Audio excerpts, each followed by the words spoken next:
ಹರೇ ಕೃಷ್ಣ ನಮಸ್ತೆ ಸ್ನೇಹಿತರೆ, come back to my YouTube channel.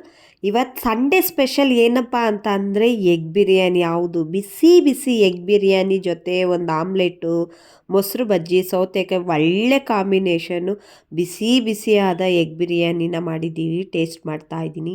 Ultimate ಆಗಿದೆ, ಟೇಸ್ಟ್ ಮಾತ್ರ ತುಂಬ ಚೆನ್ನಾಗಿದೆ. ಹೇಗೆ ಮಾಡೋದು ಅಂತ ಒಂದು ಕ್ಲಿಪ್ನ ತೋರಿಸ್ಬಿಡ್ತೀನಿ, ಬೇಗ ಬೇಗ ಬನ್ನಿ ಮಾಡೋಣ. ಮೊದಲಿಗೆ ನಾನಿಲ್ಲಿ ಒಂದು 6 ಮೊಟ್ಟೆಯನ್ನು ತೊಗೊಂಡಿದ್ದೀನಿ ನೋಡಿ. ಈರುಳ್ಳಿ ಸಿಪ್ಪೆನ ಹಾಕಿ ಬೇಯೋದಕ್ಕೆ ಬಿಡ್ತಾ ಇದ್ದೀನಿ. ನೆಕ್ಸ್ಟ್ ಅದಕ್ಕೆ ನಾನಿಲ್ಲಿ ಒಂದು ಬಟ್ಲಷ್ಟು ಡಬಲ್ ಬೀನ್ಸ್ನ ಬಳಸ್ಕೊತಾ ಇದ್ದೀನಿ. ಒಂದು 2ರಿಂದ 3 ಮೀಡಿಯಮ್ ಸೈಜ್ ಆದ ಈರುಳ್ಳಿನ ಉದ್ದ ಉದ್ದಾಗಿ ಕಟ್ ಮಾಡಿ ಇಟ್ಕೊಂಡಿದ್ದೀನಿ.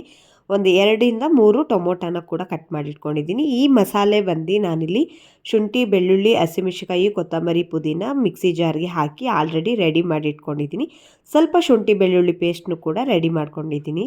ಮೊದಲಿಗೆ ನಾನಿಲ್ಲಿ ಒಂದು ಕುಕ್ಕರ್ನ ಇಟ್ಬಿಟ್ಟು ಸ್ವಲ್ಪ ಒಂದು 2 ಚಮಚದಷ್ಟು ಎಣ್ಣೆ, 2 ಚಮಚದಷ್ಟು ತುಪ್ಪನ ಹಾಕ್ಕೊಂಡು ನೋಡಿ ಒಗ್ಗರಣೆಗೆ ಅರ್ಧ ಇಂಚಷ್ಟು ಚಕ್ಕೆ, ಒಂದು 2ರಿಂದ 3 ಲವಂಗ, ಪಲಾವ್ ಎಲೆ, ಸೋಂಪು, ಮೊಗ್ಗು, ಒಂದು 10ರಿಂದ 12 ಗೋಡಂಬಿನ ಹಾಕ್ಕೊಂಡು ನೀಟಾಗಿ ರೋಸ್ಟ್ ಮಾಡಿಕೊಂಡು ಅದಕ್ಕೆ ನಾನಿಲ್ಲಿ ಶುಂಠಿ ಬೆಳ್ಳುಳ್ಳಿ ಪೇಸ್ಟನ್ನು 1 ಚಮಚದಷ್ಟು ಹಾಕ್ಕೊತಾ ಇದ್ದೀನಿ. ಚೆನ್ನಾಗಿ ರೋಸ್ಟ್ ಆಗ್ತಿದ್ದಾಗೆ ಈರುಳ್ಳಿ ಕೂಡ ಹಾಕ್ಕೊಂಡು ಚೆನ್ನಾಗಿ ಡೀಪ್ ರೋಸ್ಟ್ ಬ್ರೌನಿಷ್ ಕಲರ್ ಬರೋವರೆಗೂ ಹಾಕ್ಕೊಳ್ಳಿ. ಈರುಳ್ಳಿ ಚೆನ್ನಾಗಿ ಬೆಂದಿದೆ ಅಂತ ಅನಿಸಿದ ತಕ್ಷಣವೇ ನೀವು ಟೊಮೊಟೊ ಕೂಡ ಹಾಕ್ಕೊಂಡು ನೋಡಿ ಈ ಥರ ನೀಟಾಗಿ ಒಂದು 2ರಿಂದ 3 ನಿಮಿಷ ನೀಟಾಗಿ ಬೇಯಿಸ್ಕೊಂಡು ಅದಾದಮೇಲೆ ರಾಜ್ಮಾ ಇದ್ದರೆ ರಾಜ್ಮಾ ಇಲ್ಲ ಬಟಾಣಿ ಪ್ಲೇನ್ ಎಗ್ ಬಿರಿಯಾನಿ ಮಾಡ್ತೀವಿ ಅಂದರೆ ಇನ್ನೂ ತುಂಬ ಚೆನ್ನಾಗಿರುತ್ತೆ. ಬಟ್ ನಾನಿಲ್ಲಿ ಕಿಡ್ನಿ ಬೀನ್ಸ್ ಇತ್ತು ಅಂತ ಹಾಕ್ಕೊತಾ ಇದ್ದೀನಿ. ನೆಕ್ಸ್ಟು ನಾನಿಲ್ಲಿ ಮಸಾಲೆ ಏನು ಹೇಳಿದ್ನಲ್ಲ, ಶುಂಠಿ ಬೆಳ್ಳುಳ್ಳಿ, ಹಸಿಮೆಣಸಿನಕಾಯಿ, ಕೊತ್ತಂಬರಿ, ಪುದೀನ ಒಂದು ಬಟ್ಲಷ್ಟು ಹಾಕ್ಕೊಂಡು ಎಷ್ಟು ಬೇಕೋ ಅಷ್ಟು ನೀಟಾಗಿ ಒಂದು 2ರಿಂದ 3 ನಿಮಿಷ ಅದನ್ನು ಬೇಯೋದಕ್ಕೆ ಅಂತ ಬಿಡ್ತೀನಿ. ನೋಡಿ ಮೊಟ್ಟೆನ ಈ ಶೇಪಲ್ಲಿ ನೀವು ಒಂದು 5ರಿಂದ 6 ಕಡೆ ಈ ಥರ ಹೋಲ್ ಮಾಡಿಟ್ಕೊಳ್ಳಿ, ಯಾಕಂದರೆ ಮಸಾಲೆ ಅದರೊಳಗಡೆ ಹೋಗಬೇಕಲ್ಲ. ಹಾಗಾಗಿ ನೋಡಿ ನೆಕ್ಸ್ಟು ನಾನಿಲ್ಲಿ ಒಂದು ಚಿಕ್ಕದೊಂದು ಬಾಣಲಿ ಇಟ್ಟು ಅದಕ್ಕೆ ಒಂದು 2ರಿಂದ 3 ಚಮಚದಷ್ಟು ಎಣ್ಣೆನ ಬಿಟ್ಬಿಟ್ಟು ಅದಕ್ಕೊಂದು ಅರ್ಧ ಚಮಚದಷ್ಟು ಶುಂಠಿ ಬೆಳ್ಳುಳ್ಳಿ ಪೇಸ್ಟು, ಧನಿಯಾ ಪುಡಿ, ಅಚ್ಕಾರದ ಪುಡಿ, ಗರಂ ಮಸಾಲ, ಚೂರು ಧನಿಯಾ ಪುಡಿನ ಹಾಕ್ಕೊಂಡು ಚೆನ್ನಾಗಿ ಸ್ವಲ್ಪ ಎಣ್ಣೆ ಒಳಗೆ ರೋಸ್ಟ್ ಮಾಡ್ತಿದ್ದ ಹಾಗೆ ಮೊಟ್ಟೆ ಕೂಡ ಹೀಗೆ ಹಾಕಿ ನೋಡಿ ಅದರೊಳಗಡೆ ನೀಟಾಗಿ ಮಸಾಲೆಯನ್ನು ಸೇರಿಸೋದಕ್ಕೆ ಟ್ರೈ ಮಾಡ್ತಾ ಇರ್ತೀನಿ. ಇದಾಗ್ತಿದ್ದ ಹಾಗೆ ಈ ಮೊಟ್ಟೆಯನ್ನು ಟ್ರಾನ್ಸ್ಫರ್ ಮಾಡಿ ನೋಡಿ ಈ ಥರ ನೀಟಾಗಿ ಅದು ಮೊಟ್ಟೆಯನ್ನು ಹಾಕಿದ್ಮೇಲೆ ಜಾಸ್ತಿ ತಿರುಗ್ಸೋಕೆ ಹೋಗಬೇಡಿ, ಯಾಕಂದರೆ ಮೊಟ್ಟೆ ಅದರೊಳಗಡೆ ಹೊರಟೋಗ್ಬಿಡುತ್ತೆ.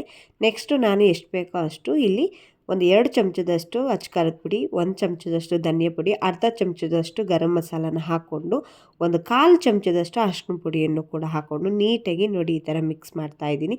ಇದಾಗ್ತಿದ್ದ ಹಾಗೆ ಎಷ್ಟು ಬೇಕೋ ಅಷ್ಟು ಕ್ವಾಂಟಿಟಿ ನೋಡಿಕೊಂಡು ಅಕ್ಕಿಯನ್ನು ಹಾಕ್ಕೊಂಡು 2 ಗ್ಲಾಸ್ ಅಕ್ಕಿ ಹಾಕಿದ್ದೀನಿ ಅಂದರೆ ಆ್ಯಸ್ ಯೂಶ್ವಲ್ ಮಾಮೂಲಿ ನೀವು ಒಂದು 4 ಗ್ಲಾಸ್ ಮಸಾಲೆ ಎಲ್ಲ ಹಿಡಿಯೋವರೆಗೂ ಒಂದು 2ರಿಂದ 3 ನಿಮಿಷ ಓಪನ್ ಅಪ್ ಅಲ್ಲೇ ಇದನ್ನು ಕುದಿಸ್ಕೊಳ್ಳಿ ನೋಡಿ ನೀಟಾಗಿ, ಯಾಕಂದರೆ ಮೊಟ್ಟೆ ಒಳಗಡೆ ಆ ಮಸಾಲೆ ಸಿಗಬೇಕಲ್ಲ. ಹಾಗಾಗಿ ನೆಕ್ಸ್ಟ್ ರುಚಿಗೆ ತಕ್ಕಷ್ಟು ಉಪ್ಪನ್ನು ಕೂಡ ಹಾಕಿ ಒಂದು 2 ವಿಷಿಲ್ನ ಬರ್ಸ್ಕೊಂಡಿದ್ದೀನಿ ನೋಡಿ. ಆಲ್ರೆಡಿ ಎಗ್ ಬಿರಿಯಾನಿ ರೆಡಿ ಆಗಿದೆ.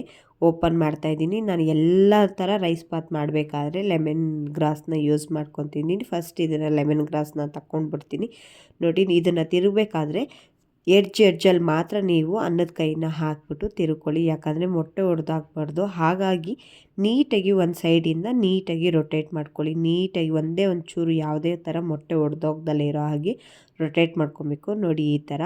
ಆವಾಗ ಮೊಟ್ಟೆ ಯಾವುದೇ ಕಾರಣಕ್ಕೂ ಹೊಡೆದೋಗಲ್ಲ. ಹೊಡೆದೋದ್ರೂ ಓಕೆ, ಯಾಕಂದರೆ ಎಲ್ಲ ನೀಟಾಗಿ ಬೆಂದ್ಕೊಂಡಿರುತ್ತೆ. ಹಾಗಾಗಿ ಒಂದು ಕಡೆಯಿಂದ ಮೇಲಿಂದ ಕೆಳಗಡೆವರೆಗೂ ನೀಟಾಗಿ ರೊಟೇಟ್ ಮಾಡಿಕೊಂಡು ಮಸಾಲೆನೆಲ್ಲ ನೀವು ಮಿಕ್ಸ್ ಮಾಡಿಕೊಂಡ್ರೆ ಸೂಪರ್ವಾಗಿರುವಂಥ ಎಗ್ ಬಿರಿಯಾನಿ ರೆಡಿಯಾಗಿರುತ್ತೆ. ಕೆಲವರು ಇದಕ್ಕೆ ತುಪ್ಪನೂ ಲಾಸ್ಟಲ್ಲಿ ಆ್ಯಡ್ ಮಾಡ್ತಾರೆ, ಬಟ್ ನಾನಿಲ್ಲಿ ಯಾವುದೇ ಥರ ತುಪ್ಪ, ನಿಂಬೆ ರಸನ ಹಾಕ್ಕೊತಾ ಇಲ್ಲ. ಯಾಕಂದರೆ ಮೊಟ್ಟೆ ಒಳಗಡೆ ನಿಂಬೆ ರಸನ ಯೂಸ್ ಮಾಡಬಾರ್ದು ಅಂತ, ಆ್ಯಸಿಡಿಟಿ ಜಾಸ್ತಿ ಆಗುತ್ತೆ.